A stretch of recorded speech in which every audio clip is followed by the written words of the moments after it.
Capítulo 1. Saudações apostólicas. Paulo, apóstolo, não da parte dos homens, nem por homem algum, mas por Jesus Cristo, e por Deus Pai, que o ressuscitou dentre os mortos, e todos os irmãos que estão comigo às igrejas da Galácia. Graça a vós e paz da parte de Deus Pai e do nosso Senhor Jesus Cristo, o qual se deu a si mesmo por nossos pecados, para nos livrar do presente século mau, segundo a vontade de Deus nosso Pai, ao qual seja dada a glória para todos sempre. Amém. Só há um Evangelho.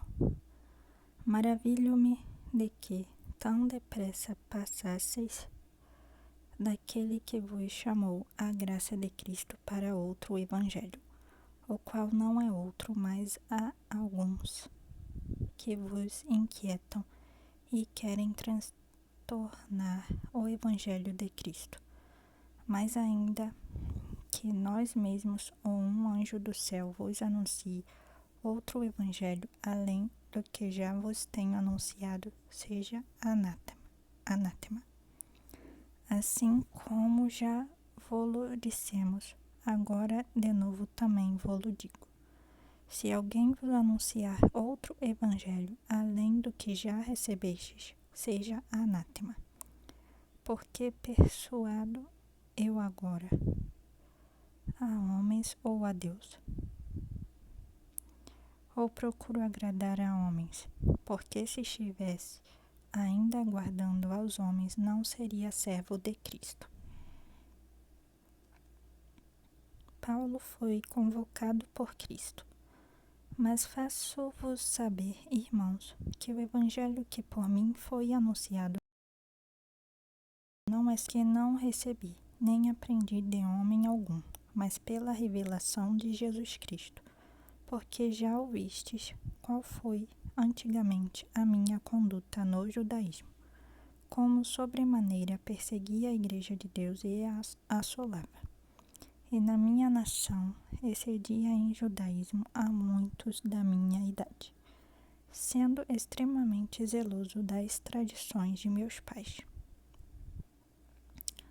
Mas, quando aprouve a Deus, que desde o ventre de minha mãe me separou e me chamou pela sua graça, revelar seu Filho em mim, para que eu pregasse entre os gentios, imediatamente não consultei a carne nem o sangue, nem tornei a Jerusalém a ter com os que já antes de mim eram apóstolos, mas parti para a Arábia e voltei outra vez a Damasco. Depois, passados 3 anos, fui a Jerusalém para ver a Pedro, e fiquei com ele 15 dias, e não vi a nenhum dos apóstolos, senão a Tiago, irmão do Senhor. Ora, acerca do que vos escrevo, eis que diante de Deus testifico que não minto.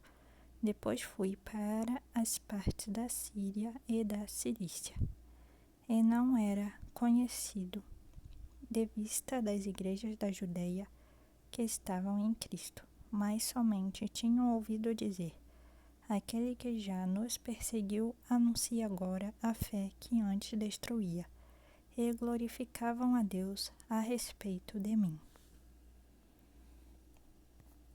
Capítulo 2. Tiago, Pedro e João confirmam o apostolado de Paulo. Depois, passados 14 anos, subi outra vez a Jerusalém com Barnabé, levando também comigo Tito. E subi por uma revelação, e lhes expus o evangelho que prego entre os gentios, e particularmente aos que estavam em estima, para que de maneira alguma não corresse ou não tivesse corrido em vão. Mas nem ainda Tito, que estava comigo, sendo grego, foi constrangido a circuncidar-se, e isto por causa dos falsos irmãos que se intrometeram e secretamente entraram a espiar a nossa liberdade, que temos em Cristo Jesus, para nos porem em servidão, aos quais nem ainda por uma hora cedemos com sujeição para que a verdade do Evangelho permanecesse entre vós. E, quanto àqueles que pareciam ser alguma coisa, quais tenham sido noutro tempo, não se aceita a aparência do homem. Esses, digo, que pareciam ser alguma coisa, nada me comunicaram. Pelo contrário, quando viram que o evangelho da incircuncisão me estava confiado como a Pedro ou da circuncisão, porque aquele que operou eficazmente em Pedro para o apostolado da circuncisão, esse operou também em mim com eficácia para com os gentios. E conhecendo Tiago, Cefas e João, que eram considerados como as colunas, a graça que me havia sido dada, deram-nos as destras em comunhão comigo e com Barnabé, para que nós fôssemos aos gentios e eles à circuncisão, recomendando-nos somente que nos lembrássemos dos pobres, o que também procurei fazer com diligência. Paulo cobra coerência a Pedro.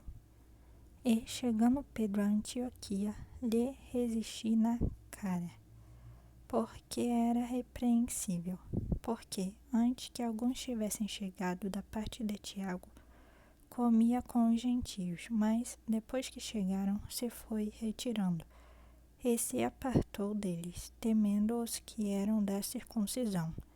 E os outros judeus também dissimulavam com ele, de maneira que até Barnabé se deixou levar pela sua dissimulação. Mas, quando vi que não andavam bem e direitamente conforme a verdade do Evangelho, disse a Pedro na presença de todos: se tu, sendo judeu, vives como gentios e não como judeu, porque obriga os gentios a viverem como judeus? Nós somos judeus por natureza, não pecadores dentre os gentios, e não pecadores dentre os gentios. Sabendo que o homem não é justificado pelas obras da lei, mas pela fé em Jesus Cristo, temos também crido em Jesus Cristo, para sermos justificados pela fé em Cristo, e não pelas obras da lei, porquanto pelas obras da lei nenhuma carne será justificada. Pois se nós, que procuramos ser justificados em Cristo, nós mesmos também somos achados pecadores, é porventura Cristo ministro do pecado? De maneira nenhuma. Porque, se torno a edificar aquilo que destruí, constituo-me a mim mesmo transgressor, porque eu, pela lei, estou morto para a lei, para viver para Deus. Já estou crucificado com Cristo, e vivo não mais eu, mas Cristo vive em mim. E a vida que agora vivo na carne, vivo-a pela fé do Filho de Deus, o qual me amou e se entregou a si mesmo por mim. Não aniquilo a graça de Deus, porque, se a justiça provém da lei, segue-se que Cristo morreu em vão. Capítulo 3. A fé em Cristo supera a lei. Ó insensatos Gálatas, quem vos fascinou para não obedecerdes à verdade, a vós perante os olhos de quem Jesus Cristo foi evidenciado crucificado entre vós? Só quisera saber isto de vós: recebestes o Espírito pelas obras da lei ou pela pregação da fé? Sois vós tão insensatos que, tendo começado pelo Espírito, acabeis agora pela carne? Será em vão que tenhais padecido tanto? Se é que isso também foi em vão. Aquele, pois, que vos dá o Espírito e que opera maravilhas entre vós, o faz pelas obras da lei ou pela pregação da fé? Assim como Abraão creu em Deus, e isso lhe foi imputado como justiça, sabei, pois, que os que são da fé são filhos de Abraão. Ora, tendo a Escritura previsto que Deus havia de justificar pela fé os gentios, anunciou primeiro o evangelho a Abraão, dizendo: todas as nações serão benditas em ti. De sorte que os que são da fé são benditos com o crente Abraão. Todos aqueles, pois, que são das obras da lei estão debaixo da maldição, porque está escrito: maldito todo aquele que não permanecer em todas as coisas que estão escritas no livro da lei para fazê-las. E é evidente que pela lei ninguém será justificado diante de Deus, porque o justo viverá pela fé. Ora, a lei não é da fé, mas o homem que fizer essas coisas por elas viverá. Cristo nos resgatou da maldição da lei, fazendo-se maldição por nós, porque está escrito: maldito todo aquele que for pendurado no madeiro, para que a bênção de Abraão chegasse aos gentios por Jesus Cristo, e para que pela fé nós recebamos a promessa do Espírito. A lei e a graça da promessa.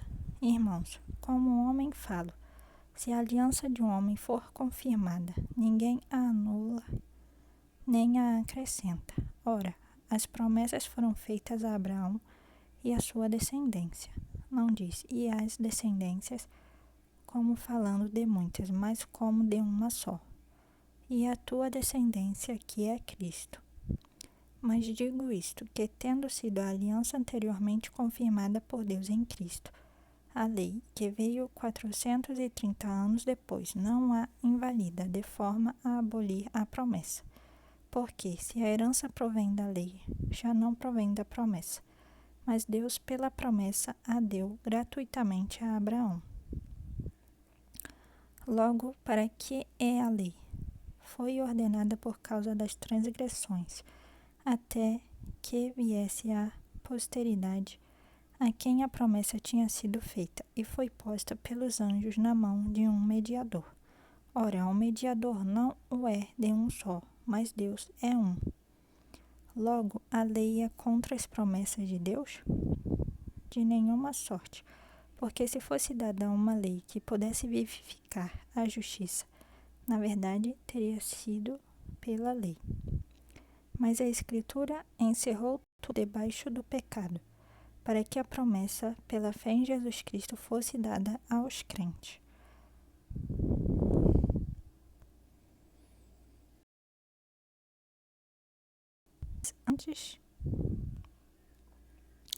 Antes que a fé viesse, estávamos guardados debaixo da lei e encerrados para aquela fé que se havia de manifestar, de maneira que a lei nos serviu de tutor para nos conduzir a Cristo, para que pela fé fôssemos justificados, mas depois que veio a fé, já não estamos debaixo de tutor.